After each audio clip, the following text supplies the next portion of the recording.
Oi, gente, hoje eu vim falar sobre falência. A falência no direito empresarial, ela é um processo legal que ocorre quando existe uma impossibilidade do pagamento de uma dívida pessoal ou de uma empresa.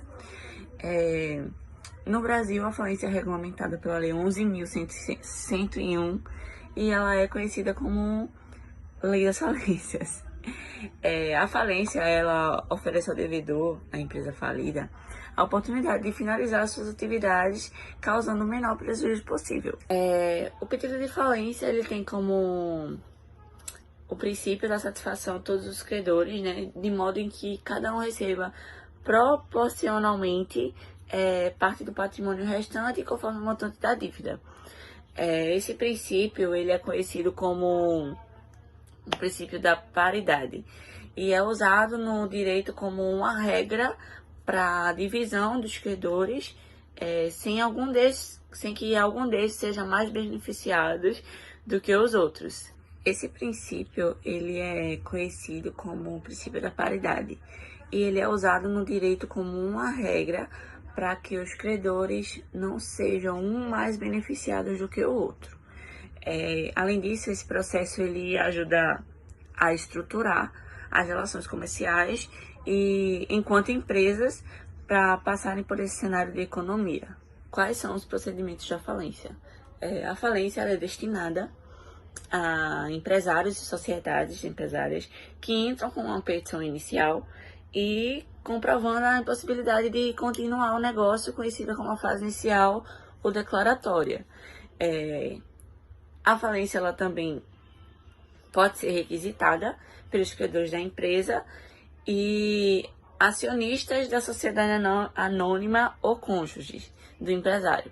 Após a fase de declaração, o processo passa pela sindicância, onde deve ser apurado o motivo da falência e ali vai ser analisados os ativos, passivos do negócio. Como já foi dito anteriormente, a falência ela se desenvolve com execução especial, na qual todos os credores são reunidos em concurso, com o objetivo de executar conjuntamente a empresa devedora.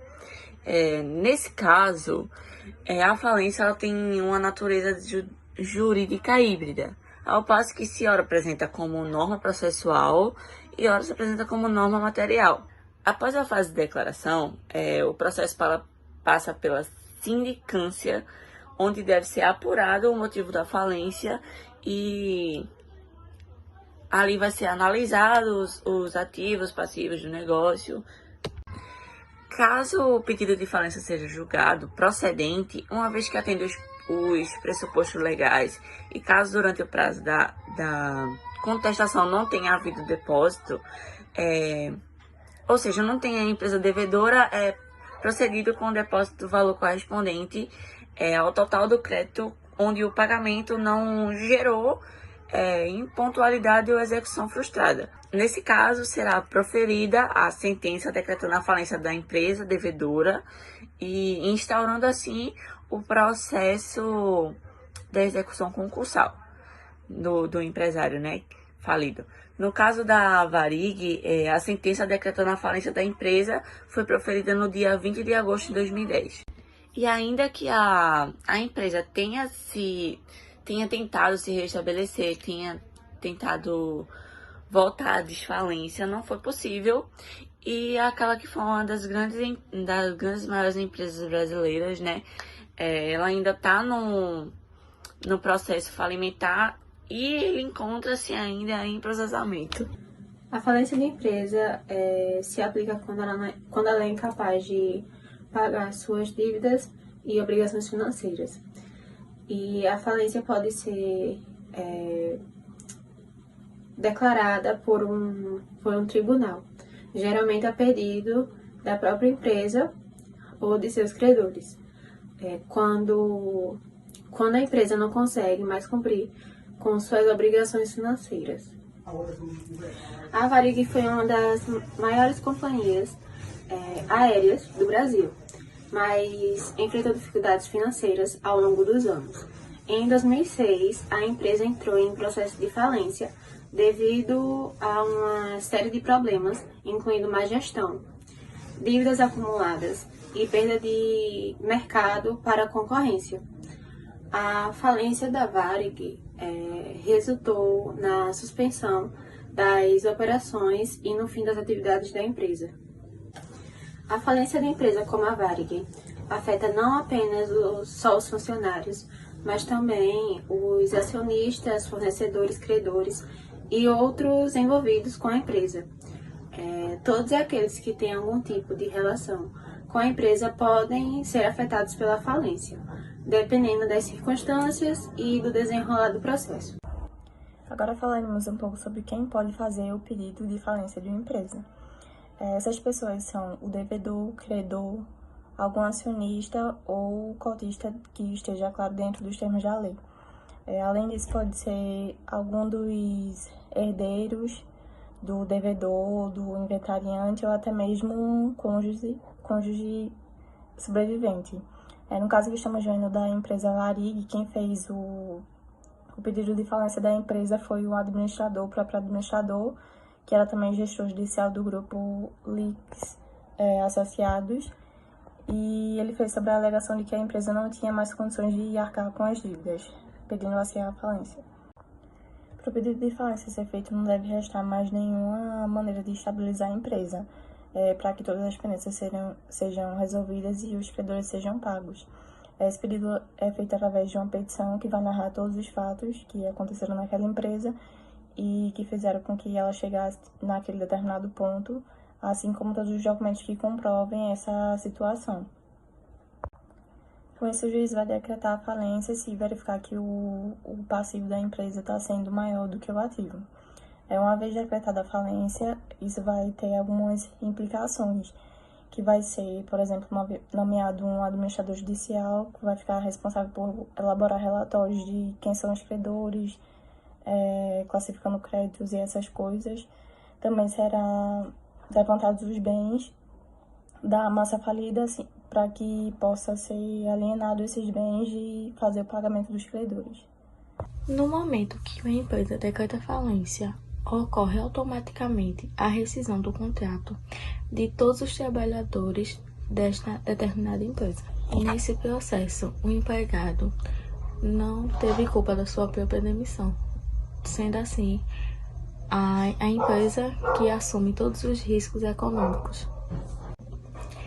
Nesse caso, a partir do momento que todos os funcionários são demitidos, eles têm que procurar um advogado para entrar com o processo trabalhista. E nesse processo, a partir do momento que foram feitos todos os acordos e pagamentos, se eles quiserem receber outras verbas trabalhistas, eles vão ter que entrar com outro processo trabalhista.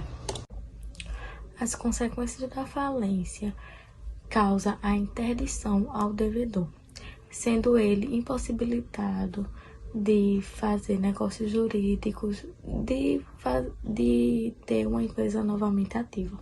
Para ele ter esse direito de novo, ele teria que resolver todas as suas pendências jurídicas à questão de dinheiro e ao débito que ficou.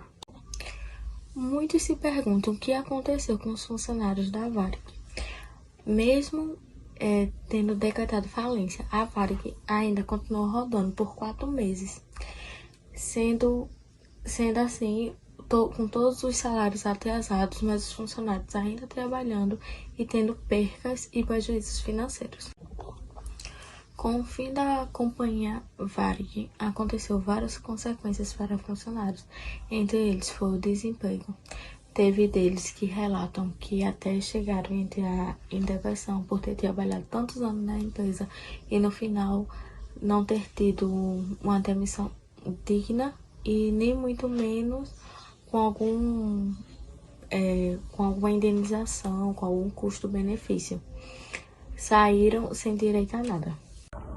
Bom, então, diante de tudo isso, o que podemos fazer, né? O que as empresas podem fazer para que evitem chegar na situação da falência? É importante frisar que desde o início é bom ter um planejamento, uma estruturação para a empresa, para que sejam tomadas medidas preventivas a fim de evitar ou impedir crises financeiras futuras. Além disso, é importante também que sejam negociadas dívidas já existentes, para que elas não acabem acumulando demais e levando a empresa à falência. Não só dívidas com os credores da empresa, mas também como decorrentes de passivos trabalhistas. Além do mais, é de extrema importância uma assessoria jurídica, para que possa orientar acerca da recuperação judicial, né, ou extrajudicial, para que as empresas consigam satisfazer o crédito de forma mais eficiente. Relacionando isso com o caso, né, da Varig, podemos perceber que se a empresa tivesse tido um melhor planejamento em relação às possíveis concorrentes, e na compra de novas aeronaves, a situação de falência poderia ter sido revertida anteriormente.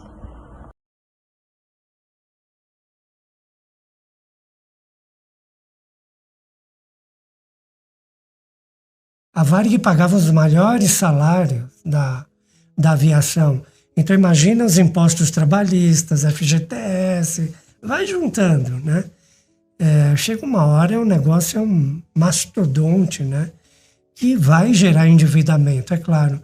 E quando gera endividamento, eu penso, os executivos têm sempre essa esperança, tudo bem, eu vou contrair um pouco de dívida aqui no Unibanco, com a GE, com a Petrobras, com tal, mas daqui a um tempo as coisas se ajustam, que o Brasil sempre teve crises e saiu disso, né?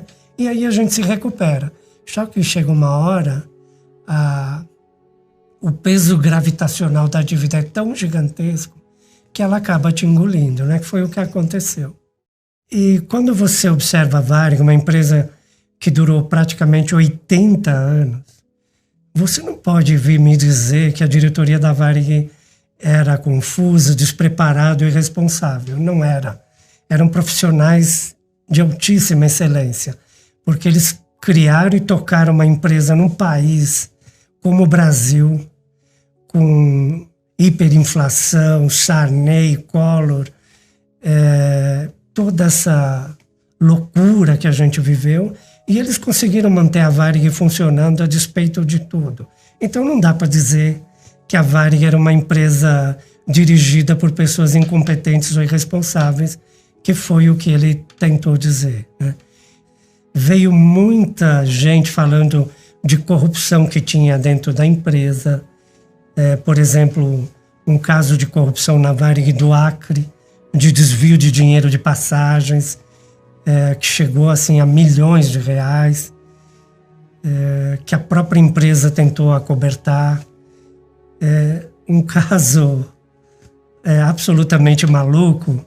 A Varig tinha um trem de pouso que custava R$1 milhão, uma fortuna, ou de dólares, nem sei bem, que estava num galpão no Rio Grande do Sul. E um belo dia esse galpão pegou fogo. Quando os bombeiros terminaram de apagar e o pessoal da área operacional da Varig foi no galpão, o trem de pouso tinha sumido, né? Ou seja, um trem de pouso feito de metal, né? Ele não sumiria no incêndio, não viraria cinza, jamais, né? Mas ele tinha sumido, ou seja, de alguma forma esse trem de pouso foi vendido, alguém se beneficiou disso. Então, você vê uma empresa gigantesca como essa, tinha assim uma enormidade de casos de corrupção que os funcionários foram relatando no varejinho mesmo, né? Explicando esse e aquele acontecimento de pessoas que desviavam dinheiro, diretores e tal.